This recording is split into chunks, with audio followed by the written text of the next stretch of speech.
Chers amis, bon après-midi. Après une petite pause, juste après le programme des enfants, nous voilà arrivés déjà à la 5e session de notre programme spirituel. Accrochez-vous. Premièrement, nous allons avoir un moment de louange avant d'écouter le message. Et maintenant, je vous invite à lire avec moi le psaume 46, du verset 2 jusqu'au verset 10. La parole de Dieu nous dit: Dieu est pour nous un refuge et un appui, un secours qui ne manque jamais dans la détresse. C'est pourquoi nous sommes sans crainte, car quand la terre est bouleversée et que les montagnes chancellent au cœur des mers, quand les flots de la mer mugissent, écument, se soulèvent jusqu'à faire trembler les montagnes, il est un fleuve dont les courants réjouissent la cité de Dieu, le sanctuaire des demeures du Très-Haut. Dieu est au milieu d'elle, elle n'est point ébranlée, Dieu la secourt dès l'aube du matin. Des nations s'agitent, des royaumes s'ébranlent, il fait entendre sa voix, la terre se fond d'épouvante. Au verset 8, l'Éternel des armées est avec nous, le Dieu de Jacob est pour nous une haute retraite. Le verset 10 maintenant, c'est lui qui a fait cesser les combats jusqu'au bout de la terre, il a brisé l'arc, il a rompu la lance, il a consumé par le feu des chars de guerre. À présent, je vous laisse en compagnie de Lante, mon épouse, pour la partie louange. Bon après-midi à tous. Alors que nous sommes en train de vivre ce week-end d'emphase spirituelle, nos cœurs débordent de joie et de reconnaissance envers notre Dieu. Et c'est alors que ma famille et moi avons le plaisir de vous conduire dans la louange et d'adoration. Mais avant tout, je vous invite à incliner la tête et prions. Seigneur Dieu, tendre Père, qui nous aime tant, nous te remercions infiniment pour ce moment opportun que tu nous donnes de pouvoir te louer et te glorifier. Merci Seigneur, tu es un Dieu grand, miséricordieux, toujours là pour nous, lent à la colère, mais riche en bonté. Nous te remercions pour cette grâce que tu nous donnes. Nous voici, Seigneur, devant toi. Nous te louons cet après-midi. Accepte cela comme un parfum ambulant devant ton trône de grâce, car c'est au nom de Jésus que nous te prions. Amen. Chers amis, louer Dieu nous permet de nous le rapprocher davantage.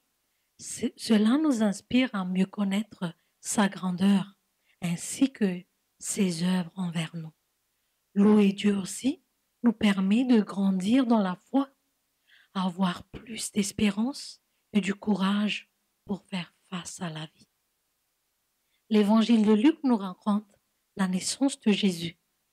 Des anges sont venus, descendus du ciel pour l'adorer. Au chapitre 2 de ce livre, je lis maintenant le verset 13 à 14, nous dit ceci: Et tout à coup, une foule d'anges de l'armée céleste se joignit à l'ange. Il adressait des louanges à Dieu et disait: Gloire à Dieu dans les lieux très hauts, paix sur la terre et bienveillance parmi les hommes. Le nom de cet enfant venu sur terre pour sauver l'humanité a été déjà prédit par Ésaïe bien des siècles avant. Emmanuel, ce nom si merveilleux où Dieu est avec nous. Ésaïe, chapitre 9 et le verset 5 nous dit ceci: Car un enfant nous est né, un fils nous est donné, et la domination reposera sur son épaule. On l'appellera admirable, conseiller, Dieu puissant, Père éternel, Prince de la paix. Ce premier chant va justement nous parler de ce merveilleux nom, Jésus.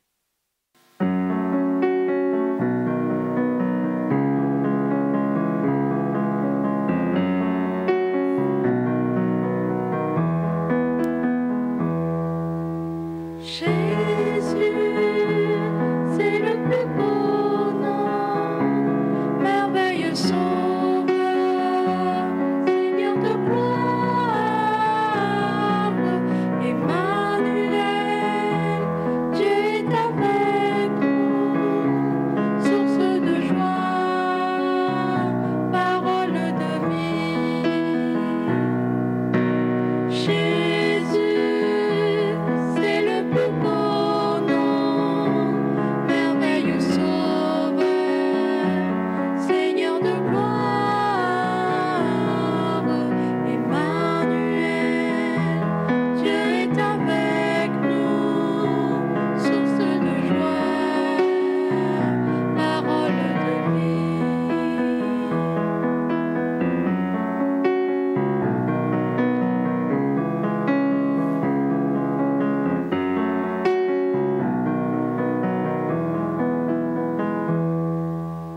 Jésus, c'est le plus beau nom, merveilleux Sauveur, Seigneur de gloire, Emmanuel, tu es avec nous, source de joie, parole de vie, source de joie, parole de vie.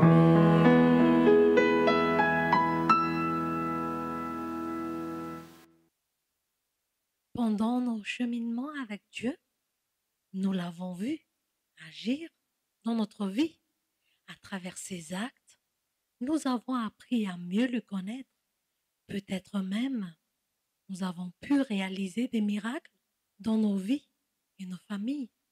Mais en ce moment, peut-être que tu te retrouves seul, sans amis, sans famille, ou voire même découragé, rejeté et méprisé. Et tu te dis, Seigneur, je ne te vois plus, ramène-moi vers le droit chemin. Cet après-midi, j'ai envie de faire demi-tour et revenir vers toi, car je sais qu'en toi seul est la source de ma paix. Dans Jean chapitre 14 et le verset 6, il nous est dit, je suis le chemin, la vérité et la vie. Nul ne vient au Père que par moi.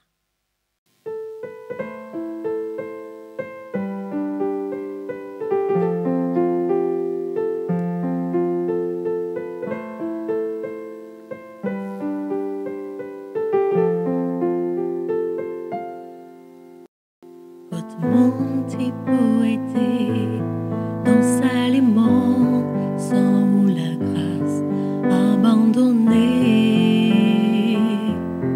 résété, méprisé, on ruine vers moi, on attrape moi la main, on pardonne-moi, on ferme-moi vine propre. Saisi ou même sa semaine, qui la vérité, ou sa haine qui guérit, ou sa haine qui amène la paix. Saisis le mot pour adorer, on tire-moi dans l'amour, n'a pas un autre pareil. Qui me poursuit.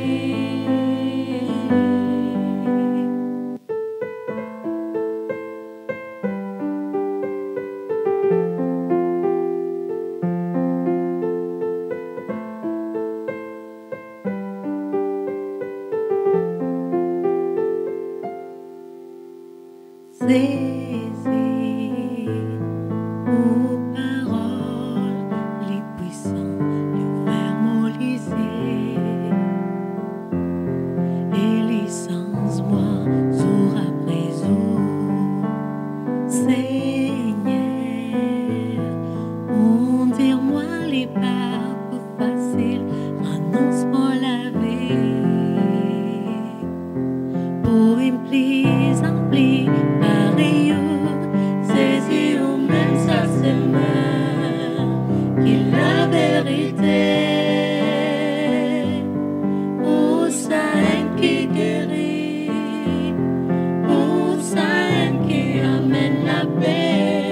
Saisis-moi pour adorer, tire-moi dans l'amour, n'a pas un autre pareil qui me poursuit. Saisis ou même sa semaine, qui la vérité, ou sa haine qui guérit, ou sa haine qui amène la paix. Saisis-moi pour adorer, tire-moi dans l'amour, n'a pas un autre pareil qui me poursuit, n'a pas un autre pareil qui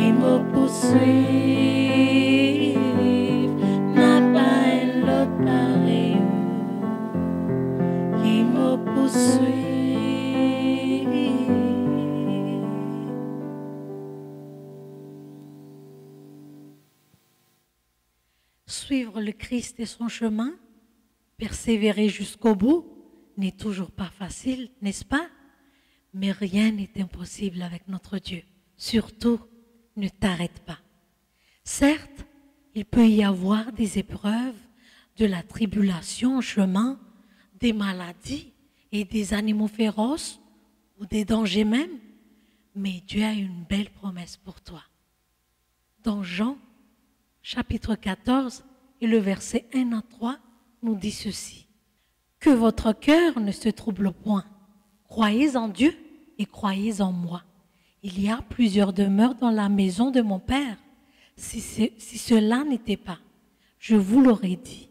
Je vais vous préparer une place et lorsque je m'en serai allé et que je vous aurai préparé une place, je reviendrai et je vous prendrai avec moi afin que là où je suis, vous y soyez aussi. Amen.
Je sais que vous avez hâte d'écouter le message après ce moment béni de louange.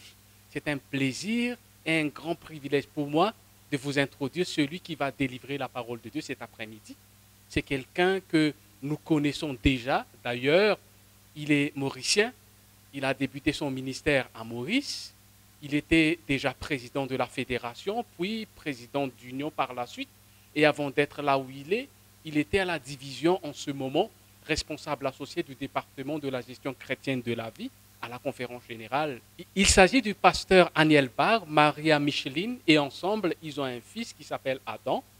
Juste avant son message, je vous invite à prier avec moi. Nous allons prier. Notre Dieu, notre Père, nous voulons te louer encore une fois, glorifier ton nom, de ce que la gloire, la puissance, la majesté t'appartiennent depuis toujours et à jamais. À cet instant, alors que nous allons écouter ta parole, que tu puisses inspirer ton serviteur afin de nous transmettre le message en ce temps difficile, mais surtout permet que nous puissions être des auditeurs attentifs et aussi obéissants par le nom de Jésus. Fais-nous grâce. Amen.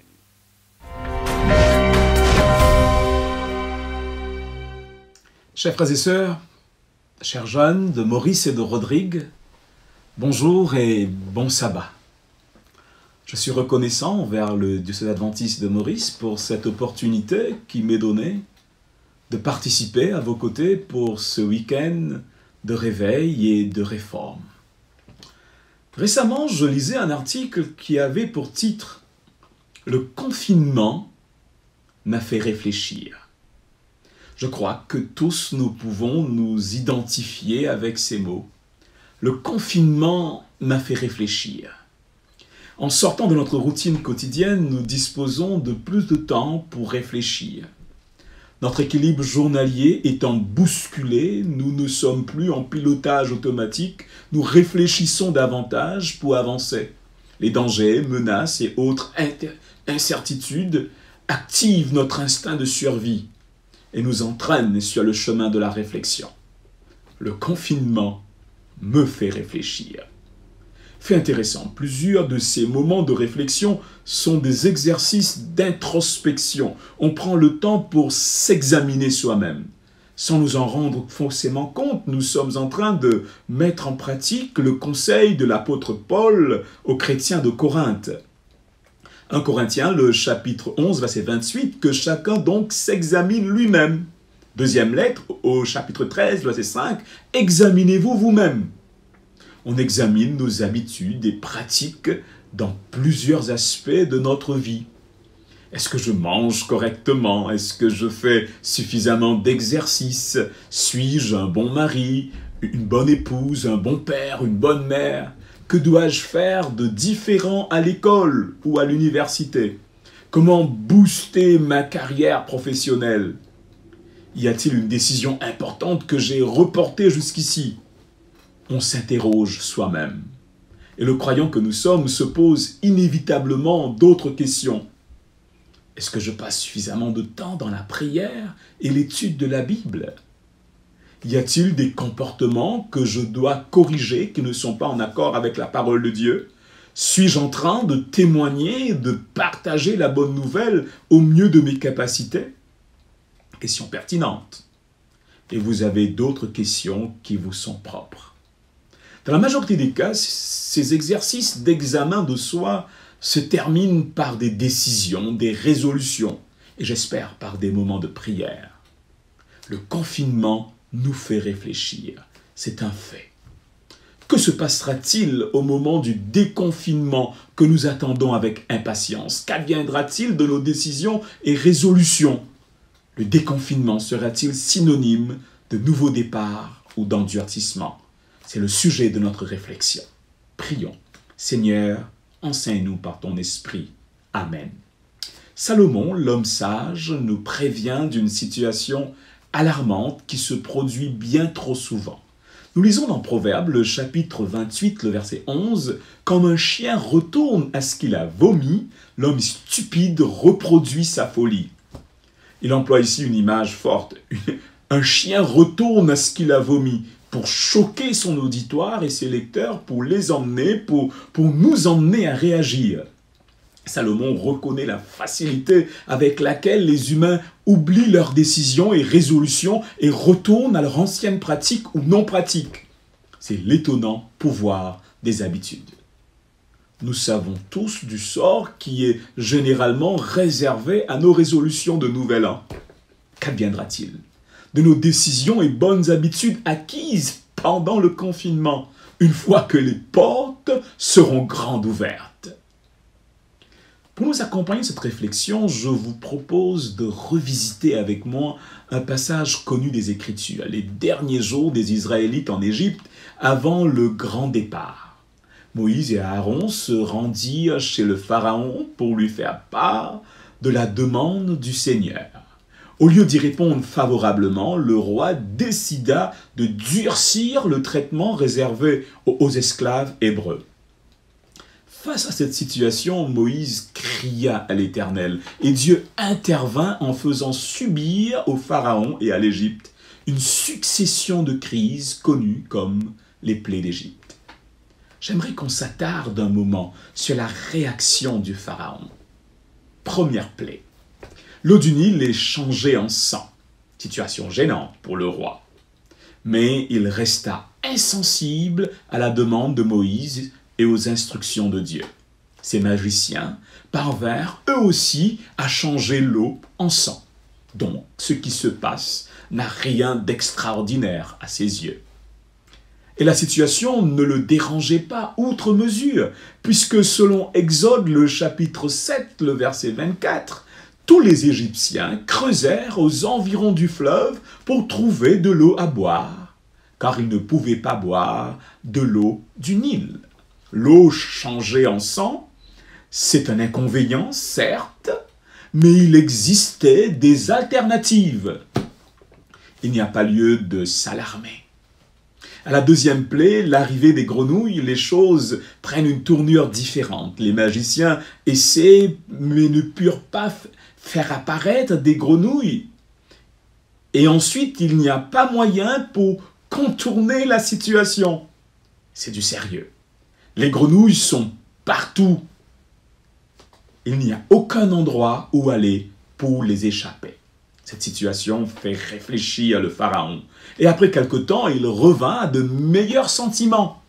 Nous lisons dans Exode, le chapitre 8, le verset 4. Le Pharaon appela Moïse et Aaron et dit « Priez l'Éternel, afin qu'il éloigne les grenouilles de moi et de mon peuple, et je laisserai le peuple partir pour offrir des sacrifices à l'Éternel. » Le Pharaon, lui qui se vantait des dieux d'Égypte et qui se considérait lui-même comme Dieu, après réflexion, décida de faire appel au Dieu de Moïse, au vrai Dieu. C'est intéressant. Moïse prit l'engagement de prier. Et il promit au Pharaon que les grenouilles s'en iraient. Il pourra bientôt quitter sa chambre, son palais et sortir de son confinement. Moïse termina sa conversation par ces mots au verset 6. Il répondit au Pharaon « Demain ». Moïse dit « Cela se passera comme cela, afin que tu saches qu'il n'y a personne qui soit pareil à l'Éternel, notre Dieu. » La fin de la deuxième plaie avait pour objectif de révéler au Pharaon qu'il n'y avait personne de pareil à l'Éternel. Personne n'égalait sa puissance et son amour pour le rebelle repentant. Moïse pria, les grenouilles s'en allèrent dans le fleuve. Enfin déconfiné, la vie pouvait reprendre normalement son cours pour le Pharaon et ses sujets. Va-t-il persévérer dans sa démarche de rechercher Dieu et de reconnaître le Dieu des cieux? Nous lisons au chapitre 8, le verset 11. Voyant qu'il avait du répit, le Pharaon rendit son cœur plus insensible encore et n'écouta pas Moïse et Aaron. Du répit. Il pouvait à nouveau respirer normalement sans masque. Il choisit, au lieu d'un nouveau départ, de s'endurcir. Si vous cherchez encore une belle illustration aux paroles de Salomon, un chien retourne à ce qu'il a vomi, vous en avez une dans la personne du Pharaon. On retrouve une démarche similaire de la part du Pharaon lors de la 4e plaie, les mouches venimeuses. Affecté dans son quotidien et constatant le nombre de victimes et autres conséquences, le Pharaon choisit de faire appel à Moïse et au Dieu de Moïse. Mais au moment du déconfinement, il choisit, au lieu d'un nouveau départ, de s'endurcir. Le même scénario se répéta à la 7e plaie. La grêle et la foudre qui s'abattirent sur le territoire de l'Égypte. L'unique moyen d'y échapper, selon Exode, le chapitre 9, le verset 20, était de rester à l'intérieur des maisons.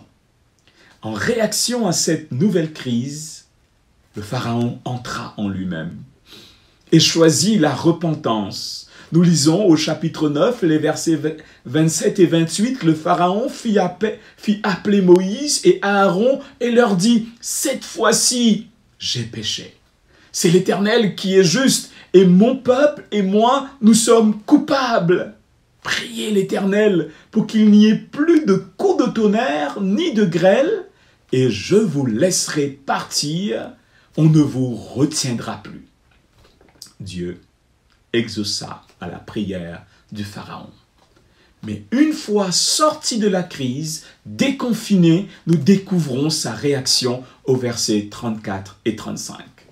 Voyant que la pluie, la grêle et les coups de tonnerre s'étaient arrêtés, le Pharaon continua de pécher et rendit son cœur plus insensible encore, tout comme ses serviteurs. Le cœur du Pharaon s'endurcit et il ne laissa pas partir les Israélites. Les conseillers du Pharaon l'avertirent des conséquences économiques irréversibles de cette situation de crise. Nous lisons au verset 7 du chapitre 10, « Ne vois-tu pas encore que l'Égypte court à sa perte? Laisse partir ces gens et qu'ils servent l'Éternel leur Dieu. » Pharaon choisit d'engager une nouvelle négociation pour éviter les conséquences de la crise. Nous lisons au verset 8. on fit revenir Moïse et Aaron vers le Pharaon. Pharaon voulut imposer ses propres termes de sortie de crise à Moïse, mais ce n'était pas acceptable, étant contraire aux instructions de Dieu. Nous lisons au verset 11, « Et on les chassa de chez le Pharaon ». Le scénario de la 8e plaie, l'envahissement des sauterelles, suit la même séquence que les précédentes plaies. Crise, réflexion, repentance, sortie de crise, endurcissement. Mais cette fois-ci, il semble que le Pharaon a franchi un point de non-retour. Nous lisons dans Exode, le chapitre 10, le verset 28. Il dit même à Moïse, « Sors de chez moi, veille bien à ne plus te présenter devant moi, car le jour où tu le feras, tu mourras. » Il est intéressant de noter que c'est le Pharaon lui-même qui prit la décision de fixer le point de non-retour. Ellen White nous éclaire sur le sujet. Cet endurcissement n'était pas l'effet d'un pouvoir surnaturel et arbitraire. Dieu lui donnait des preuves irréfutables de sa puissance, preuves dont il refusait de reconnaître l'évidence en fermant volontairement les yeux à la lumière. Chaque résistance le confirmait davantage dans sa rébellion et il marchait désormais tête baissée au-devant de son destin. Il passera d'un degré d'obstination à un autre jusqu'au moment où il sera appelé à contempler les visages inanimés des premiers-nés de tout son peuple. Patriarches et prophètes, la page 230. Toujours à la même page, un acte coupable prépare le chemin au suivant et rend le cœur moins sensible à l'influence du Saint-Esprit jusqu'au point d'être incapable de le percevoir. La suite fait partie de l'histoire. La 10e plaie tua tous les premiers-nés de l'Égypte, y compris le premier-né dans le palais du Pharaon, finalement, lui-même. Lui-même et son armée s'embourbèrent dans la mer Rouge et moururent. Le Pharaon fit l'expérience de plusieurs déconfinements pour finalement se retrouver prisonnier des eaux. Triste fin. Sa faiblesse, il ne resta pas fidèle à ses décisions et ses résolutions. Le déconfinement sera-t-il pour toi synonyme de nouveau départ ou d'endurcissement? Si la fin de la crise fut synonyme d'endurcissement absolu et de destruction définitive pour le Pharaon, pour un autre groupe de personnes, elle représentait un nouveau départ, un nouveau commencement. Nous lisons dans le livre de l'Exode, le chapitre 12, le verset 37. Le nombre des Israélites qui partirent de Ramsès pour Sukkot était d'environ 600 000 fantassins, sans compter les enfants. Confinés en Égypte pendant 430 ans, après l'intervention puissante de Dieu, Israël est maintenant en route vers la terre promise. Fait intéressant. Les enfants d'Israël ne quittèrent pas l'Égypte seuls. Nous lisons au verset 38, « Une grande foule de gens de toutes sortes montèrent avec eux. » Le texte biblique ne nous dit pas davantage sur l'identité de ce groupe qui accompagnait Israël. Certainement, il s'agissait de personnes bouleversées et effrayées par les récents événements qui se sont produits en Égypte. Certains ont réalisé la puissance et l'amour de Dieu et ils décidèrent de donner une autre direction à leur vie en se mettant en route vers la terre promise. Les crises sont souvent des moments carrefours dans la vie des hommes. On s'arrête pour prendre une nouvelle direction pour la vie ou la mort. Vous allez bientôt vivre le déconfinement. Et j'espère graduellement une sortie de crise. Votre déconfinement sera-t-il synonyme de nouveau départ ou d'endurcissement? Écoutons ces paroles de l'esprit de prophétie. C'est une erreur de penser que l'on peut aujourd'hui se jouer des invitations d'un Dieu d'amour, quitte à y répondre demain quand on y sera disposé, Et c'est étrangement s'abuser de croire qu'il sera facile à la dernière extrémité de changer de chef après avoir passé toute sa vie sous les ordres du grand rebelle. Deuxième citation. Dieu parle aux hommes par ses serviteurs. Par ses avertissements et ses censures, il donne à chacun l'occasion de se corriger avant que le péché soit trop enraciné dans son cœur. Celui qui refuse de s'amender en portera les conséquences et Dieu ne s'interposera pas. Dieu nous donne la possibilité de nous amender. Pendant ces semaines de confinement, nous avons écouté à des messages spirituels, souvent tous les jours et quelquefois plusieurs fois par jour. Ce fut exceptionnel. Dieu a parlé aux hommes par ses serviteurs. L'équipe du diocèse adventiste de Maurice fut à l'avant-plan pour nourrir le peuple de façon infatigable pendant cette période de crise. Même en étant loin, nous avons régulièrement profité de vos programmes d'une grande qualité. Mission accomplie pour la fédération. Qu'allons-nous faire de tous ces messages? Comment allons-nous répondre à ces nombreux appels et multiples interpellations? Le déconfinement sera-t-il synonyme de nouveau départ pour toi et ta famille? Alors que les Israélites s'apprêtaient à sortir de l'Égypte, Dieu donna 2 instructions majeures au peuple pour un déconfinement réussi. On gagnerait à y prêter attention. Partons ensemble au chapitre 13 du livre de l'Exode. Dieu donna 2 ordonnances aux Israélites, la fête des pains sans levain et la consécration des premiers-nés.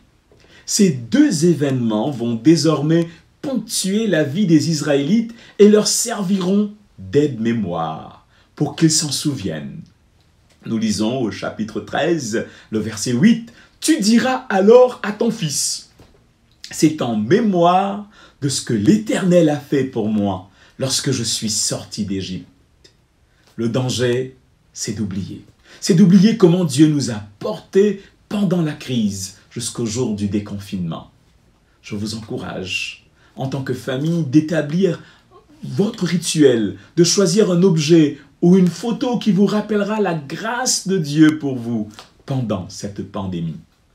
Les pains sans levain rappelaient aux Israélites leur dépendance de Dieu, leur dépendance à la parole de Dieu. 2 textes, Matthieu 4,4, Luc 4,4, intéressant, 4,4, nous rappelle cet essentiel pour vivre le déconfinement.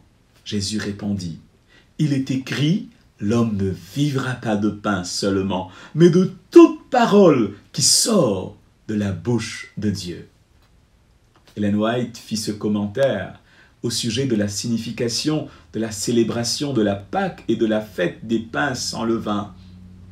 Écoutez ce qu'elle a écrit. « Ainsi, il ne nous suffit pas de croire en Jésus pour être sauvés. Il nous faut encore, par la foi, nous approprier constamment l'aliment et les forces spirituelles de la parole de Dieu. Oui, nous avons besoin de la force spirituelle de la parole de Dieu pour avancer. Les disciples de Jésus sont appelés à faire la même expérience. Ils doivent recevoir et s'assimiler la parole de Dieu de telle façon qu'elle devienne le mobile de tout leur acte. Cette parole qui a touché nos cœurs pendant le confinement, gardons-la près de nous pour vivre les décisions et résolutions que nous avons prises. La consécration des premiers-nés nous rappelle l'importance de vivre une vie consacrée et de rester éloigné des compromis. Pour rester consacrés à Dieu, nous devons cultiver la conviction que le meilleur et que tout lui appartient. C'était la fonction jouée par la consécration des premiers-nés. Nous lisons dans Exode, le chapitre 13, le verset 2, « L'Éternel dit à Moïse, « Consacre-moi tout aîné, tout premier-né parmi les Israélites, tant des hommes que des animaux. Il m'appartient. Il m'appartient. » après la sortie de l'Égypte, pour réussir son déconfinement, il était essentiel pour le peuple de se rappeler que Dieu est propriétaire. Comment allons-nous faire pour nous rappeler aujourd'hui que Dieu est propriétaire, propriétaire de notre personne et propriétaire de tout ce que nous disons posséder? Réalisons-nous que la vie est si fragile et qu'on aurait pu tout perdre sans sa protection et sans la grâce divine. Je vais vous partager mon expérience personnelle. Comment je me souviens que Dieu est propriétaire. Chaque semaine, quand je reçois mon salaire, je prends du temps pour remercier Dieu pour ses bienfaits. Et au plus vite, dans la mesure du possible, j'envoie ma dîme et mes offrandes par virement bancaire. Par cette double offrande, je reconnais que Dieu est propriétaire de tout ce que j'ai. Ma pratique, elle est inspirée de la Bible et par ces paroles de l'esprit de prophétie. Dieu a mis à la disposition des hommes les maisons et les terres, la nourriture et le vêtement. Il nous demande de le reconnaître comme étant le propriétaire de toutes choses. Et pour cette raison, il dit, de tout ce que vous possédez, je me réserve la 10e partie, en plus des dons et des offrandes qui doivent être apportées dans ma maison. Le confinement nous a donné plus de temps pour réfléchir, pour écouter la parole et pour être à l'écoute de Dieu. Vous savez ce que Dieu vous a révélé pour les différents aspects de votre vie, n'est-ce pas? Certaines décisions et résolutions sont déjà prises, formidables. Et pour d'autres, vous hésitez encore. Ne ratez pas cette opportunité que Dieu vous accorde.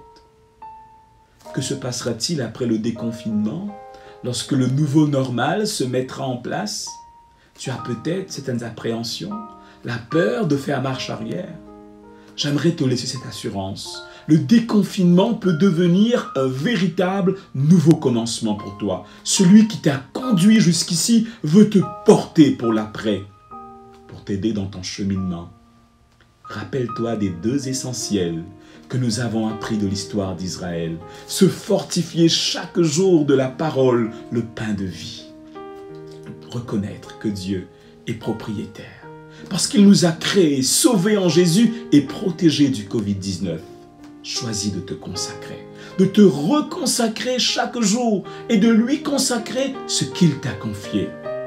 Parce qu'il est propriétaire. Si tu désires que le déconfinement soit synonyme de nouveau départ, je t'invite à courber le front pour la prière. Seigneur, nous te remercions pour la façon dont tu nous conduis et protèges pendant cette épidémie. Nous réalisons à quel point tu es bon, à quel point ta grâce est extraordinaire. Merci pour ta parole qui nous a accompagnés et fortifiés. Merci parce que tu nous aimes. Nous avons de la valeur à tes yeux. Tu as pris soin de nous. Aujourd'hui, Seigneur, alors que nous envisageons le déconfinement, aide-nous à rester attachés à ta parole. Aide-nous à continuer à reconnaître que tu es propriétaire. Propriétaire de nos vies et propriétaire de tout ce que tu nous as confié. Bénis ton Église à Maurice, bénis tous tes enfants et porte-nous comme tu as porté Israël dans le passé. Au nom de Jésus, nous prions. Amen.